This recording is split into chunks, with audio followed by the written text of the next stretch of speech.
تعظیم نبی میں، ادب مصطفیٰ میں انداز، اور یہ عالم ہے حضور سے محبت کا۔ جناب صدیق اکبر کریم آقا علیہ السلام اپنے غلاموں سے خطبہ ارشاد فرما رہے ہیں، تو آپ نے مثال دے کر کہا اللہ نے ایک آدمی کو اختیار دیا ہے، وہ اس دنیا میں رہے یا اپنے خالق کے پاس آ جائے۔ مثال دی کہ ایک آدمی کو اختیار دیا ہے۔ جناب ابو بکر رونے لگ گئے، گریہ وزاری حضور کے سامنے بیٹھے ہوئے۔ اب لوگوں نے پوچھا کہ بھلا یہ کیا ماجرا ہے، یہ کیا معاملہ ہے؟ حضور تو مثال دے رہے ہیں کہ اللہ نے کسی آدمی کو یہ اختیار دیا ہے کہ وہ دنیا میں رہے یا اپنے خالق کے پاس آ جائے۔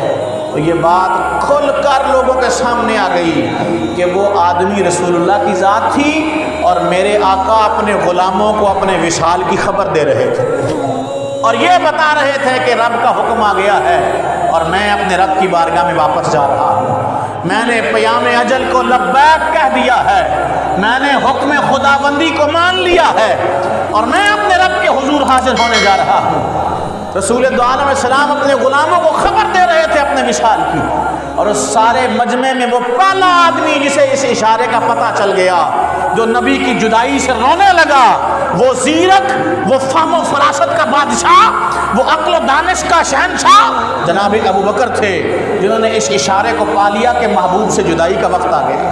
حضور تو اپنے وصال کی خبر دے رہے ہیں، حضور تو جدائی کا پیغام سنا رہے ہیں کہ لوگوں اب وقت آ گیا ہے، میں اپنے رب کے حضور حاضر ہونے جا رہا ہوں۔ جناب سیدنا صدیق اکبر رضی اللہ تعالیٰ عنہ، آپ رضی اللہ تعالیٰ عنہ نے رسول دو عالم علیہ السلام کی ذات پر کس طرح پہرا دیا؟ آخری بات عرض کر کے بات ختم کرتا ہوں۔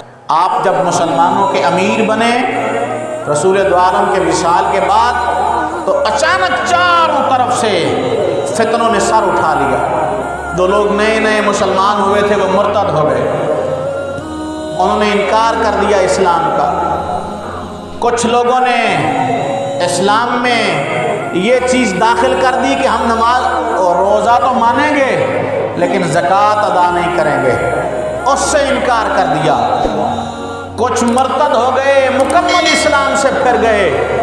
کچھ وہ تھے جنہوں نے زکوٰۃ کا، احکامات اسلامی کا عدل اعلان انکار کرنا شروع کر دیا، اور ان فتنوں کے ساتھ ساتھ کفر کا فتنہ بھی سر اٹھا رہا تھا۔ روم اور شام کی بڑی بڑی سلطنتوں کے بڑے بڑے لشکر بھی مسلمانوں پہ حملہ آور ہونے کی تیاریاں کر رہے تھے، اور چوتھی جانب ادھر ایک گروہ یہ بھی اٹھ کھڑا ہوا تھا جسے مسلمہ کذاب سربراہی کر رہا تھا۔ اس نے الگ سے نبوت کا دعویٰ کر کے لوگوں کو اپنے ساتھ ملا لیا تھا، اور اس نے کہا مجھ پر وحی آتی ہے اور رب نے مجھے بھی رسول بنایا ہے۔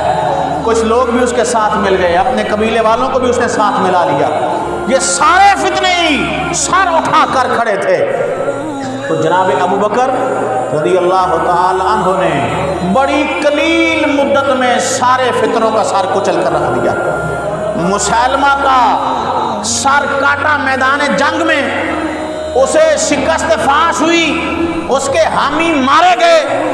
مسلمہ جھوٹا مدعی نبوت میدان جنگ میں قتل ہوا۔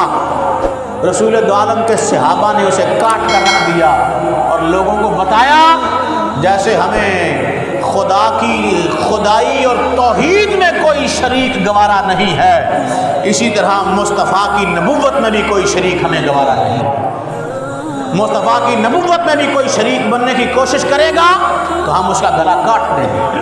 تو مسلمہ کو حضور کے غلاموں نے کاٹ کر رکھ دیا، اس کے حامی مارے گئے، اور جناب صدیق اکبر رضی اللہ تعالیٰ عنہ نے زکوٰۃ کے انکار کرنے والوں کا بھی سختی کے ساتھ محاسبہ کیا، اور انہیں دو رستے دیے کہ یا تو پھر قتل کے لیے تیار ہو جاؤ کہ مرتد کی سزا موت ہے، یا تو جنگ کے لیے راضی ہو جاؤ، یا پورے اسلام میں واپس آ جاؤ، پلٹ کر اسلام کی طرف لوٹ آؤ۔